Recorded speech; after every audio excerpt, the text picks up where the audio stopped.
Мемлекеттік рәміздер стандартқа сай келуі тиіс. Осы орайда құрылған облыстық комиссия өкілдері бүгін Қаратал ауданында болды.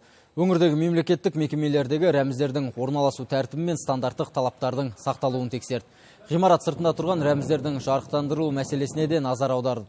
Әсіресе халық көп келетін халыққа қызмет көрсету орталығы мен құқық қорғау органдары ғимаратын, білім ошақтарын және әкімдіктерді аралап көрді. Комиссия мүшелері кейбір мекеме басшыларына рәміздердің орналасу тәртібі негізінде ескерту жасады. Яғни елтаңба тудың деңгейінде ілінуі тиіс деді.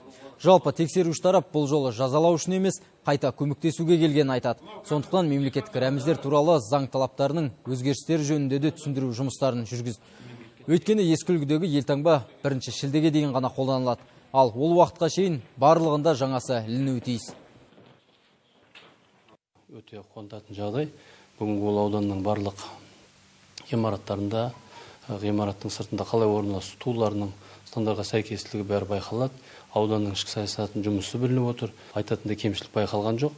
Елтаңбаның сәл төменденгендері бар. Жалпы кемшіліктер жоқ бүгін Қаратал ауданында. Жалпы биыл мемлекеттік рәміздерге 25 жыл толады. Осыған орай Қаратал ауданында рәміздер алаңы жасалатын болады. Онда көк туымыз 15 метр биіктікте желбіреп тұрады дейді аудан әкімі Қайрат Бейсенбаев. Әрі патриоттық шаралардың барлығы да осында өткізілмек.